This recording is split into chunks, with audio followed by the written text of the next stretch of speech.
Якую логіку вы бачыце вось у гэтых зменах заканадаўства, якія анансуюць? Міністэрства эканомікі апублікавала нарэшце вось спіс, каму можна будзе займацца індывідуальным прадпрымальніцтвам, а каму не, згодна з прафесіяй. Ну, мы разумеем, што гэты спіс гэта толькі малы крок, што галоўнае было створана, калі быў падпісаны гэты самы закон, які праз паўтара гады цалкам забараняе дзейнасць ІП у Беларусі. І трэба было б абмяркоўваць яго, а не вось гэтую, ведаеце, паступовую такі шлях да яго. Таму што той спіс, які ёсць зараз, ён такі вельмі добры такі для індывідуальных прадпрымальнікаў, бо найбуйнейшы від дзейнасці, якой з яго выкрэслілі, вы ўжо назвалі. Гэта гуртовы гандаль. Мы разумеем, што 32% беларускіх прадпрымальнікаў займаліся менавіта раздробным гандлем, гуртовым гандлем, і гэта найбольшая частка дзейнасці. Таму частка з іх будзе скарочана, але гэта азначае, што ўсе астатнія пражывуць яшчэ 1,5 гады і таксама будуць скарочаны. Мэта ж менавіта ў гэтым. Якая ў гэтым логіка? Ну, таксама Анастасія вельмі слушна падкрэсліла, што ёсць логіка падвышэння падаткаў, і чыноўнікі нашы падатковыя прывялі ўжо прыклад, што падаткі з ІП у 4 разы меншыя, чым падаткі на тую ж самую дзейнасць з юрыдычных асобаў. І таму гэта такая вельмі простая думка о том, што трэба падняць падаткі, падвысіць, каб людзі плацілі наўпрост больш гэтых самых падаткаў. Ну і канешне, за такой малой коскай за гэтым стаіць наўпроставае жаданне Лукашэнкі не бачыць індывідуальных прадпрымальнікаў, бо ён заўсёды да іх ставіўся як да ворагаў, і вось праз 30 гадоў усё ж такі да гэтага дайшло. Вось вы кажаце пра тое, што праз 1,5 года ў Беларусі ўвогуле знішчаць ІП.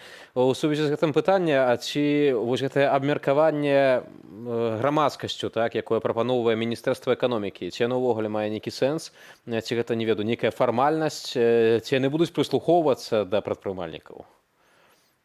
Ну, конечно, яны не будуць прыслухоўвацца да прадпрымальнікаў, але сам фармат гэтых абмеркаванняў, гэта з тых самых часоў, калі здавалася, што Беларусь гэта амаль нармальная еўрапейская краіна. Гэта такі спосаб вылучэння, што добра, што недобра, быў прынят гадоў 10 таму, і таму зараз ад яго засталіся, прабачце, рожкі да ножкі. Зараз ніякага ўплыву вось гэтае самае грамадскае абмеркаванне не мае на тое, што будзе напісана ў законе. Таму гэта такая фармальнасць, да якой не трэба ставіцца ніяк сур'ёзна, а трэба ставіцца да таго, што гэта рашэнне ўжо прынята. Я б яшчэ падкрэсліў, ведаеце, такі вялікі для мяне пункт. Калі гэты закон 2 года назад толькі пачаўся, яго абмеркаванне, то шмат якія чыноўнікі паміж сабой змагаліся за то, хто будзе менавіта тым, хто выражаць індывідуальных прадпрымальнікаў. Ніхто не хацеў ім быць. І мы зараз бачым, што таксама яны аставляюць много відаў дзейнасці, таму што ніхто не хоча адказваць за тое, што страцілі індывідуальных прадпрымальнікаў, а гэта будзе страцім падаткі і так далей. Зараз яшчэ гэта вельмі такая слабая і малая мера.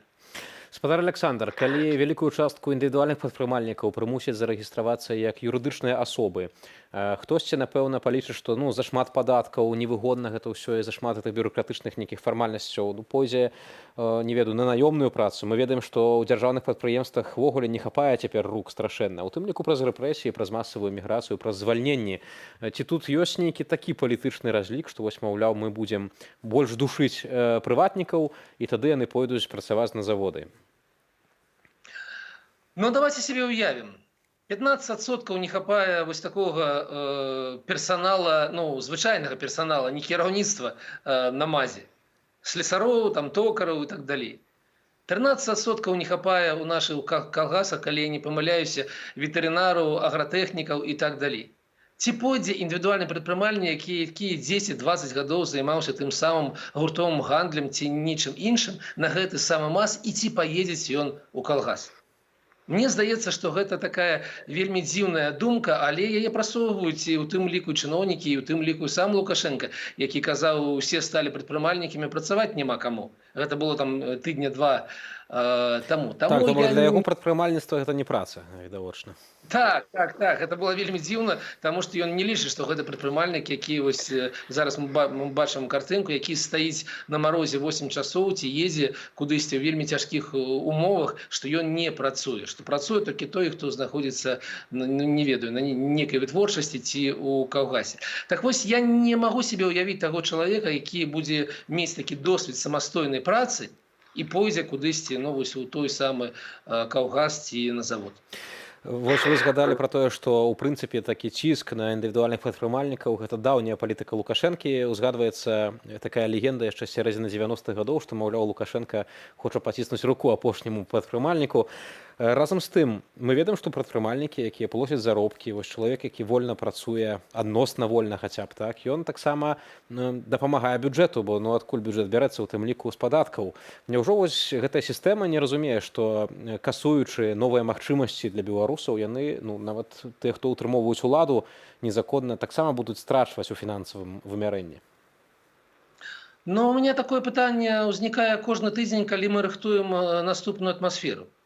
Няўжо вы не разумееце аднаго, другога, трэцяга, і тым ліку таго, што ну, не будзе такога, што ўсе 250 тысяч, якія зараз засталіся індывідуальнымі прадпрымальнікамі, што ў нас яны ўсе зробяцца юрыдычнымі асобамі і ў 3 или там, ці ў 4 разы вырастуць тыя падаткі, якія будзе атрымоўваць бюджэт. Ну так не будзе. Так не будзе. Будзе то на то, ці будзе скарачэнне. І вы слушна падкрэслілі, што ў індывідуальнай прадпрымальніка есть 3 шляхі. Ці ісці ў юрыдычную асобу, ці зачыняць дзейнасці, ці ў такую серы гандаль, серую зону, якая ўжо была ў Беларусі.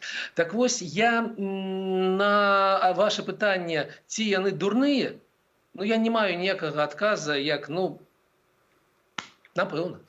Ну, але судзячы з таго, што адбываецца, гэта, напэўна, мэтанакіраваная палітыка і, напэўна, не толькі фінансамі тут думаюць, але і палітычнымі матывамі, бо чалавек, які працуе сам на сябе, ён таксама пачуваецца больш, напэўна, свабодным. Спадар Александр. Гэта галоўнае. Гэта цэлы клас, які нічога не бярэ з бюджэта, а толькі дае. Так. Дзякуй вялікі за гэтую размову. З намі на сувязі быў Александр Кныровіч, бізнесовец, а таксама вядоўца праграмы «Атмасфера» на Белсаце.